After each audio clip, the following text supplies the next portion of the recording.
ഈശോയുടെ ഏറ്റവും സ്നേഹമുള്ള സഹോദരങ്ങളെ, സ്ലിവാകാലത്തിലെ മൂന്നാമത്തെ ഞായറാഴ്ചയിലേക്ക് നമ്മൾ പ്രവേശിച്ചിരിക്കുന്നു. ഇന്ന് സുവിശേഷം നമ്മൾ വായിച്ചു കേട്ടത് ലൂക്കായുടെ സുവിശേഷം 9-ാം അധ്യായം 1 മുതൽ 6 വരെയുള്ള തിരുവചനങ്ങളാണ്. നമുക്ക് സുപരിചിതമായ തിരുവചനം തന്നെയാണ്. ഈശോ തൻ്റെ 12 അപ്പസ്തോലന്മാരെയും പ്രേക്ഷിത പ്രവർത്തനത്തിനായി അയക്കുന്ന ആ പാസേജാണ് ഇന്ന് നമ്മൾ വായിച്ചു കേട്ടത്. ഇന്നത്തെ റീഡിങ്ങുകളെല്ലാം തന്നെ ഇതേ ആശയം നമുക്ക് പകർന്നു തരുന്നതാണ്. പ്രത്യേകിച്ച് സ്ലിവാകാലം പ്രേക്ഷിത പ്രവർത്തനത്തിന് ഊന്നൽ കൊടുത്തുകൊണ്ട് പരിശുദ്ധാത്മാവിനെ സ്വീകരിച്ച് ലോകം മുഴുവൻ ഈശോയെ പ്രഘോഷിക്കാനായിട്ട് ഓരോരുത്തരെയും, അതുപോലെ തന്നെ അപ്പസ്തോലന്മാരെയും, അല്ലെങ്കിൽ നമ്മളെ എല്ലാവരെയും സജ്ജമാക്കുന്ന എന്തൊക്കെയാണ് സുവിശേഷ പ്രഘോഷണത്തിൽ ശ്രദ്ധിക്കേണ്ട കാര്യങ്ങൾ എന്നൊക്കെ പറഞ്ഞു തരുന്ന ആശയങ്ങൾ ഇന്ന് നമ്മൾ ഫസ്റ്റ് റീഡിങ്ങിൽ പുറപ്പാടിന്റെ പുസ്തകത്തിൽ നിന്ന് വായിച്ചു കേട്ട ആ തിരുവചനങ്ങളുടെ ആഴങ്ങളും അതുതന്നെ. മോശയോട്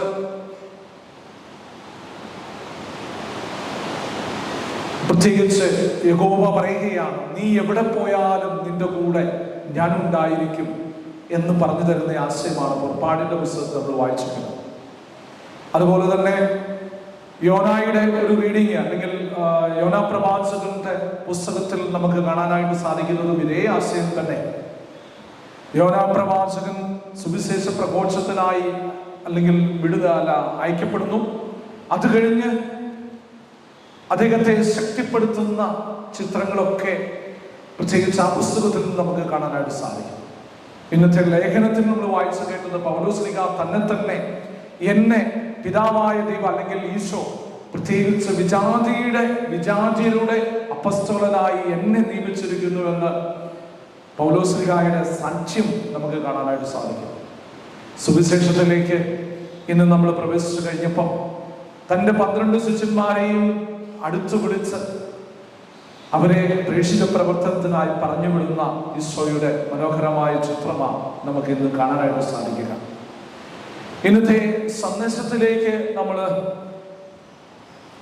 ഈ വചനങ്ങളുടെ ആഴങ്ങൾ മനസ്സിലാക്കി സന്ദേശം സ്വീകരിക്കാനായിട്ട് നമ്മുടെ മനസ്സിൽ ഒരുക്കുമ്പോൾ ഒന്നാമത്തെ ഒരു സന്ദേശം എന്ന് പറയുന്നത് യാത്ര എന്നുള്ളൊരു ചിന്തയാണ്. നമുക്കറിയാം, എല്ലാ പ്രേക്ഷിത പ്രവർത്തനങ്ങളും ഒരു യാത്രയാണ്.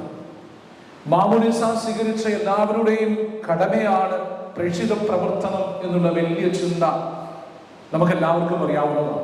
അത് അച്ഛന്മാർക്കും സിസ്റ്റേഴ്സും അതുപോലെ തന്നെ മിഷൻ ജോലി ചെയ്യുന്ന അല്ലെങ്കിൽ ഏതാനും അൽമായർക്കും വേണ്ടി മാത്രമല്ല, മാമോദീസ വെള്ളം വീണ എല്ലാ ക്രിസ്ത്യാനികളുടെയും ഏറ്റവും ബേസിക് ആയിട്ടുള്ള ഉത്തരവാദിത്വം അവര് വീടും നാടും വിട്ട് വിദൂരത്ത് പോകാതെ, അല്ലെങ്കിൽ അവരായിരിക്കുന്ന സ്ഥലത്ത് എവിടെയാണോ അവരായിരിക്കുക, അവരുടെ വീട്ടില് അല്ലെങ്കിൽ അവരുടെ ഓഫീസിൽ, അവർ ചെല്ലുന്ന സ്ഥലത്ത് തങ്ങൾ അനുഭവിച്ചറിയുന്ന ഈശോ എക്സ്പീരിയൻസ് മറ്റുള്ളവർക്ക് പകർന്നു കൊടുക്കണം എന്നുള്ള വലിയ ചിന്തയാണ് ഈശോ നമുക്ക് പറഞ്ഞു തരിക. ഇന്നത്തെ സുവിശേഷത്തില് നമുക്കറിയാം, ഒരു യാത്രയുടെ അനുഭവം ശിഷ്യന്മാരെ അയക്കുമ്പോൾ അവരെവിടെ ചെന്നാലും അവർ ചെയ്യേണ്ട കാര്യങ്ങളെ കുറിച്ച് പ്രത്യേകം പറയുന്നുണ്ട്. ഒന്നാമത്തെ കാര്യം, എല്ലാ പിശാചുക്കളും എല്ലാ പൈശാചിക ശക്തികളും മേൽ അധികാരം അവർക്ക് കൊടുക്കുകയും അത് കഴിഞ്ഞ് രോഗം സൗഖ്യപ്പെടുത്താനും സുവിശേഷം പ്രസംഗിക്കാനും രോഗികളെ സുഖപ്പെടുത്തുവാനുമുള്ള അധികാരം കൊടുക്കുകയും നമുക്കറിയാം. അത് കഴിഞ്ഞിട്ട് ഏറ്റവും ബേസിക് ആയിട്ടുള്ള കാര്യങ്ങളൊക്കെ ഈശോ അവർക്ക് പറഞ്ഞു കൊടുക്കുന്നുണ്ട്. ഏറ്റവും അവസാനം ഈ പ്രേക്ഷിത പ്രവർത്തനം എന്നുള്ളൊരു ദൗത്യം സ്വീകരിച്ച് അവര് ആ നാട് മുഴുവൻ ചുറ്റി സഞ്ചരിച്ച് തമ്പുരാൻ പറഞ്ഞ കാര്യങ്ങളൊക്കെ അവരെ പഠിപ്പിച്ചു, തങ്ങളുടെ ഉത്തരവാദിത്വം നിറവേറ്റി എന്ന് നമുക്ക് കാണാനായിട്ട് സാധിക്കുന്നു. ഇന്ന് സന്ദേശത്തിലേക്ക് നമ്മളിന്ന് പ്രവേശിക്കുമ്പോൾ പ്രത്യേകിച്ച് ഒരു വിശ്വാസിയുടെ ജീവിതത്തിൽ പ്രേക്ഷിത പ്രവർത്തനം നടത്തുമ്പോൾ നമ്മൾ ചെയ്യരുതാത്ത ഒരു 4 കാര്യങ്ങൾ അവിടെ നമുക്ക് കാണാനായിട്ട് സാധിക്കുന്നുണ്ട്. ആ 4 കാര്യങ്ങൾ എന്ന് പറയുമ്പോൾ പ്രത്യേകിച്ച് നമുക്ക് കാണാനായിട്ട് സാധിക്കുന്നു, നിങ്ങൾ പ്രേക്ഷിത പ്രവർത്തനത്തിനായി പോകുമ്പോൾ വടിയോ സഞ്ചിയോ പണമോ അപ്പമോ കരുതരുത്, രണ്ടുടുപ്പ് കരുതരുത് എന്നൊക്കെ പറഞ്ഞുള്ള ഒരു ഇൻസ്ട്രക്ഷൻസ് തീർച്ചയായിട്ടും കാണാം. വടിയുടെ സിംബോളിക് ഒരു മീനിങ് നമുക്കറിയാം, അധികാരമാണ്, അതോറിറ്റിയാണ് നമുക്ക് കാണാനായിട്ട് സാധിക്കും. ബൈബിളിൽ നമ്മൾ പഠിക്കുമ്പോൾ മോശയുടെ വടിയെ കുറിച്ച് ഒക്കെ നമുക്ക് കാണാനായിട്ട് സാധിക്കും. അധികാരത്തെ, അതോറിറ്റിയുടെ ഒരു അടയാളമാണ് വടി എന്ന് പറയുമ്പോൾ. അങ്ങനെ വരുമ്പം ഇന്നത്തെ സുവിശേഷത്തിൽ ശിഷ്യന്മാരെ അയക്കുമ്പം ആദ്യത്തെ നിങ്ങൾ പ്രേക്ഷിത പ്രവർത്തനത്തിന് പോകുമ്പം നിങ്ങൾ വടി ഉപയോഗിക്കരുത് എന്ന് പറയുമ്പോൾ അതിൻ്റെ ഇന്റേണൽ ആയിട്ടുള്ള മീനിങ് അധികാരം കാണിക്കരുത് എന്നുള്ളൊരു കാര്യമാണ്. സേവനം, അതുപോലെ തന്നെ എളിമ, ഹ്യൂമിനിറ്റി ഒക്കെ നിങ്ങളുടെ ജീവിതത്തിൽ ഉണ്ടാകണം എന്നുള്ള ചിന്തയാണ് പ്രത്യേകം നമുക്ക് കാണാനായിട്ട് സാധിക്കുക. പ്രത്യേകിച്ച് നമുക്കറിയാം, നമ്മൾ ഇന്ന് ജീവിക്കുന്ന ഈ കാലഘട്ടത്തിൽ അധികാരം, സ്ഥാനമാനം, പൊസിഷൻ, അതുപോലെ തന്നെ മസിൽ പവർ, ഇതൊക്കെ അതിന്റെ പിന്നിലാണ് നമ്മൾ ഓരോരുത്തരും നമുക്ക് കാണാനായിട്ട് സാധിക്കും. എവിടെയാണെങ്കിലും ഒന്നാമനാകണം എന്നുള്ളൊരു വലിയൊരു ചിന്ത. ഇവിടെയാണ് ഇന്നത്തെ സുവിശേഷത്തിലൂടെ തമ്പുരാൻ നമുക്ക് പറഞ്ഞു തരുന്ന കാര്യങ്ങള്. നീ അധികാരം കാണിക്കരുത്, കാരണം അധികാരം കാണിച്ചു കഴിഞ്ഞാൽ സുവിശേഷ പ്രഘോഷണം നടത്താൻ പറ്റില്ല. എളിമപ്പെട്ടാൽ മാത്രമേ അത് സാധിക്കൂ എന്ന് വിനയത്തിന്റെ മാതൃക കാട്ടി സ്വന്തം ശിഷ്യന്മാരുടെ പാദങ്ങൾ കഴുകി ചുംബിച്ച ആ ഈശോയുടെ എളിമ എന്നുള്ള വലിയ പുണ്യം നിങ്ങൾ അഭ്യസിക്കാനായിട്ട് പറയുക. എങ്കിലേ നിങ്ങൾക്ക് ഈശോയെ കൊടുക്കാനായിട്ട് സാധിക്കും. രണ്ടാമത്തെ കാര്യം, പ്രേക്ഷിത പ്രവർത്തനം നടത്തുന്ന ഓരോ വിശ്വാസിയുടെ ജീവിതത്തിൽ ഉണ്ടാകാൻ പാടില്ലാത്ത രണ്ടാമത്തെ കാര്യം, സഞ്ചി പാടില്ല എന്ന് പ്രത്യേകം പറയുന്നുണ്ട്. അതിന്റെ അർത്ഥങ്ങള് ഒന്ന് നോക്കിയപ്പോഴാണ് എത്രമാത്രം ആഴങ്ങളുള്ള ഏറ്റവും പ്രായോഗികമായ ഒരു സന്ദേശമാണ് തമ്പുരാൻ തരുന്നത് എന്ന് മനസ്സിലായത്. നമുക്കറിയാം, നമ്മുടെ രണ്ട് കയ്യിലും കൊള്ളാത്ത എന്തെങ്കിലും ഒരു സാധനങ്ങൾ വരുമ്പോഴാണ് സാധാരണ രീതിയിൽ നമ്മൾ സഞ്ചി ഉപയോഗിക്കുക. ഇനി ഞായറാഴ്ച പള്ളിയിലേക്ക് നമ്മൾ വന്നു കഴിയുമ്പോൾ നമുക്കറിയാം, നമ്മുടെ രണ്ട് കൈയും ഫില്ലാണെങ്കിൽ തീർച്ചയായിട്ടും ഒരു ബാഗ്, ഒരു കുഞ്ഞു ബാഗയിൽ നമ്മൾ കരുതും. കാരണം കയ്യിൽ കൊള്ളാത്ത സാധനങ്ങൾ സൂക്ഷിക്കാൻ വേണ്ടിയാ സാധാരണ രീതിയിൽ സഞ്ചി ഉപയോഗിക്കുക. അതുകൊണ്ട് തന്നെയാ ഈശോ പറയുക, ശിഷ്യന്മാരെ, നിങ്ങൾ പ്രേക്ഷിത പ്രവർത്തനത്തിനായി ഞാൻ നിങ്ങളെ അയക്കുമ്പോൾ എല്ലാ പൈശാചികമായ ബന്ധനങ്ങളുടെ മേലും ബന്ധിക്കാനായിട്ടുള്ള ശക്തിയും കരുത്തും ഞാൻ നിങ്ങൾക്ക് നൽകുന്നുണ്ട്.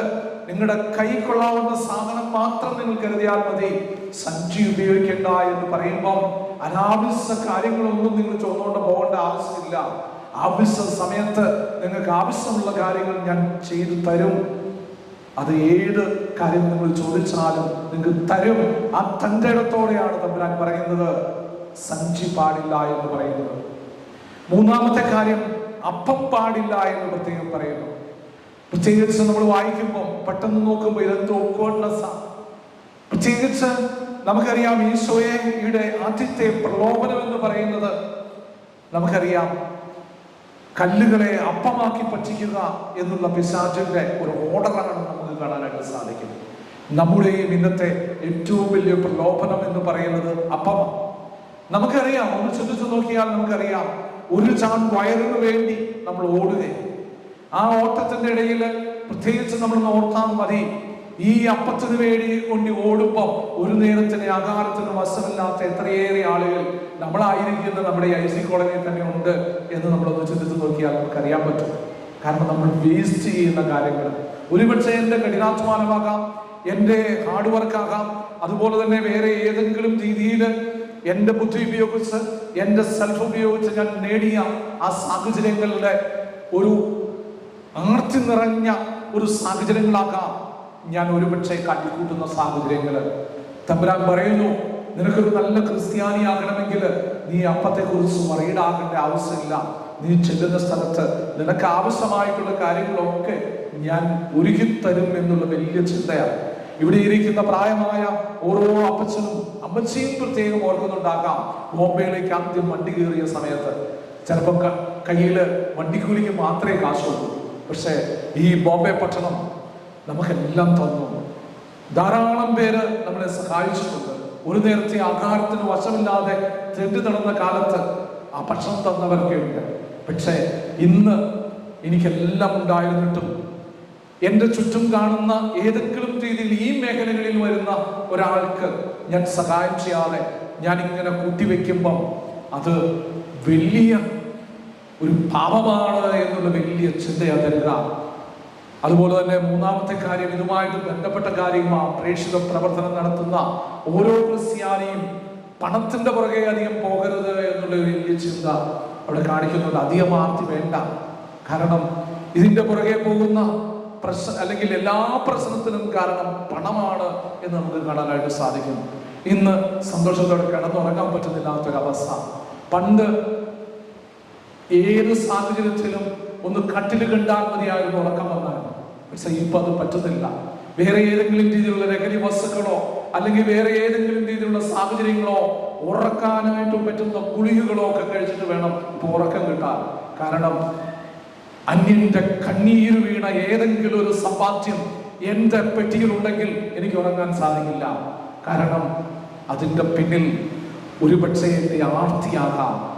ആർത്തി മൂത്ത് ഞാൻ വെട്ടി പിടിച്ച സാഹചര്യങ്ങളൊക്കെ കൂട്ടിവെച്ചിട്ട് ഒന്നുമില്ലായ്മയിൽ, പ്രത്യേകിച്ച് നമുക്കറിയാം ഒരു പ്രത്യേക ദിവസം വരുമ്പോൾ ഒരു സാഹചര്യം എഴുതുമ്പോൾ ഇതെല്ലാം ഉപേക്ഷിച്ച് പോകേണ്ടതായ ഒരു സാഹചര്യങ്ങളാണ്.